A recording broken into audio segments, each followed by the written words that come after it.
Hello friends, welcome to my YouTube channel rise and shine.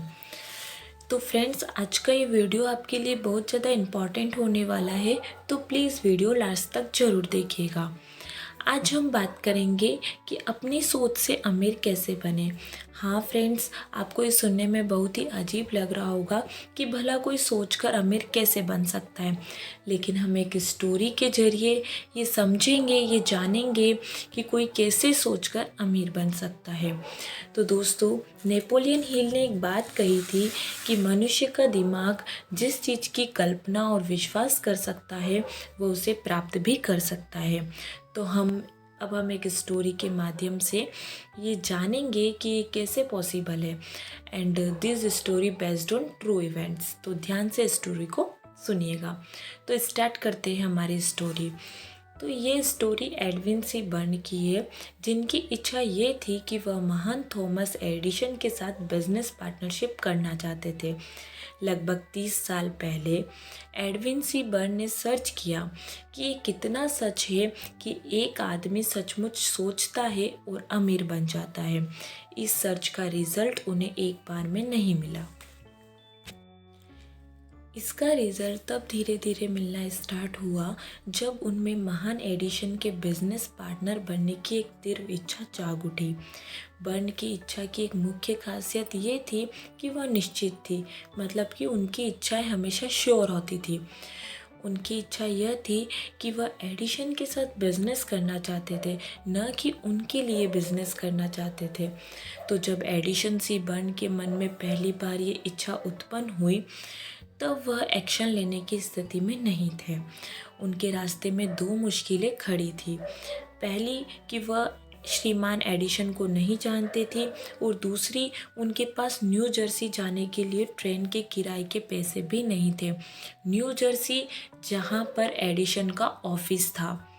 और ये problem maximum लोगों को अपनी इच्छा पूरी करने से पहले फेस करनी पड़ती है, लेकिन उनकी इच्छा इतनी साधारण नहीं थी। वो अपनी इच्छा पूरी करने के लिए एक रास्ता खोजने के प्रति इतने श्योर थे, हार मानने की बजाय उन्होंने मालगाड़ी से यात्रा करने का फैसला ले लिया। उन्होंने खुद को एडिशन की लेबोरेटरी में प्रेजेंट किया और वहाँ बताया कि वह आविष्कारक के साथ बिजनेस करने आए हैं। उस अवसर पर जो कुछ भी एडविन बर्न ने श्रीमान एडिशन से कहा, वो उससे बहुत कम इम्पोर्टेंट था जो उन्होंने सोचा था। मतलब कि वो सोच के बहुत कुछ आए थे कि मैं एडिशन से ये बात कहूँगा, वो बात कहूँगा, लेकिन उन्होंने इतना कुछ भी एडिशन से नहीं कहा। बर्न को अपने पहले इंटरव्यू में एडिशन की पार्टनरशिप नहीं मिली थी। उनको एक बहुत ही मामूली मजदूरी पर एडिशन के ऑफिस में काम करने का अवसर मिला, जो कि एडिशन के लिए अनइम्पॉर्टेंट था। लेकिन बर्न के लिए तो ये ऑफ़र की तरह बहुत ज़्यादा ही इम्पॉर्टेंट था, क्योंकि एडिशन ने बर्न को बिजनेस के माल को डिस्प्ले करने का मौका दिया, जहां बर्न इसे देख सकते थे। जो बर्न का मेन उद्देश्य था, उसको क्लियर करते करते कई महीने गुजर गए थे, लेकिन कोई भी रिजल्ट नहीं मिला।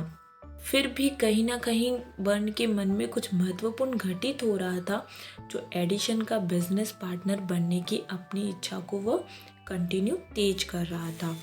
और ये बात साइकोलॉजिस्ट ने भी कही है कि जब कोई व्यक्ति किसी एक बात के लिए सचमुच तैयार होता है, तो यह उसकी बाहरी आकृति में झलकने लगता है। बर्न एडिशन के साथ एक बिजनेस पार्टनरशिप के लिए तैयार थे।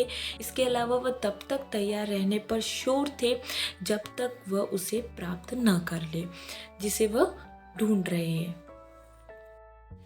उन्होंने अपने आप से ये नहीं कहा था कि अरे यार, क्या फ़ायदा है, मैं अपना मन बदल लूँगा और एक सेल्समैन की नौकरी पाने की कोशिश करूँगा।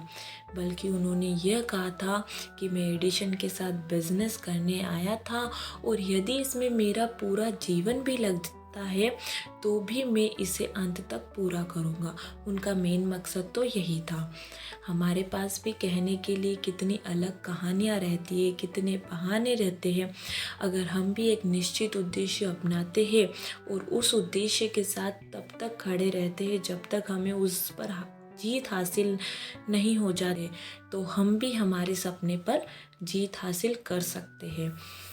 बर्न को नहीं पता था कि मैं मंजिल पर कब तक पहुंचूंगा, लेकिन उनकी तीव्र इच्छा के लिए खड़े रहने की जो जिद थी, और जितनी भी मुसीबतें आई और जितनी भी उनके रास्ते में रुकावटें आई, वो उन्हें जला देते थे, कुचल डालते थे। और अंत में इसी जिद से बर्न ने अपने सपनों पर जीत हासिल कर ली। लेकिन ये जीत उन्हें इतनी आसानी से नहीं मिली।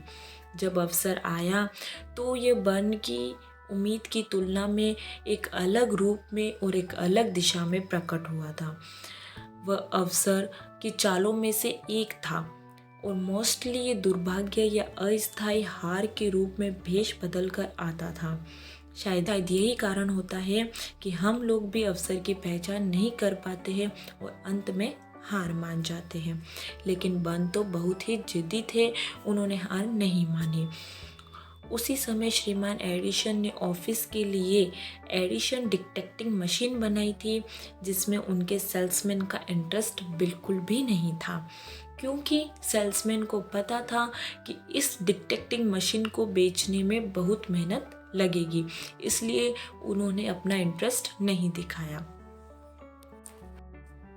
जब एडिसन और सेल्समैन की मीटिंग चल रही थी तो ये सब कुछ बर्न ऑफिस के बाहर खड़े होकर देख रहे थे। उन्होंने धीरे से चुपचाप से रेंग कर अपना कदम ऑफिस के अंदर बढ़ाया, क्योंकि वह तो जानते थे कि वह एडिसन की डिटेक्टिंग मशीन को बेच सकते हैं। उन्होंने अपना सुझाव दिया और तुरंत ही अवसर पा लिया और मौके पर चौका ही मार दिया।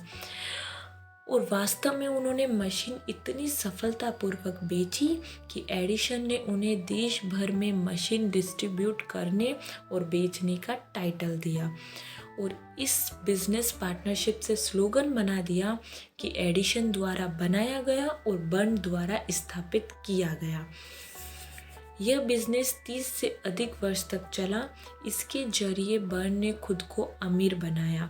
उन्होंने ये साबित कर दिया कि आप सचमुच सोचकर अमीर बन सकते हैं। तो फ्रेंड्स, हम भी अगर बर्न की तरह मन में एक इच्छा ठान ले तो हमें भी सफल होने से कोई नहीं रोक सकता।